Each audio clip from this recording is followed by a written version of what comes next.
torsion test can also be done with use of the infrared goggles. With the infrared goggles, it puts the patient in total darkness, and this allows us to better detect any nystagmus that might be occurring with the infrared goggles. So the test is essentially done the same exact way with infrared goggles on. So you have your patient make sure they keep their eyes open. And then over here, we'll be able to look at any of the eye movements. So I'm going to ask the patient to keep her head nice and still, and I'm going to use my hands to stabilize to make sure her head stays in the same position. And then I'm going to have her turn her body towards the side here, towards her side, good. And then we're looking here for any kind of nystagmus and also asking if the patient has any signs or symptoms. You're going to hold this position here for about 30 seconds, and then you ask the patient to come back to the center.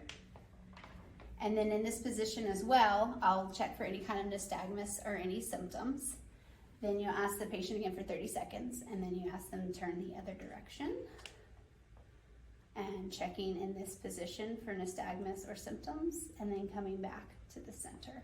All of those positions again are held for 30 seconds, and you're checking for all 4 of those positions. So whether the patient's body is turned, and when they return back to neutral, and then when they turn in the other direction, and when they come back to neutral.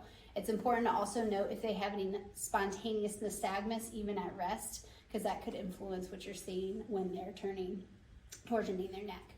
This can also be done into extension. So you ask the patient while stabilizing their head, you ask the patient to bring their chest forward, which creates an extension movement of their neck. And then again, you check for symptoms or nystagmus, and then coming back to neutral.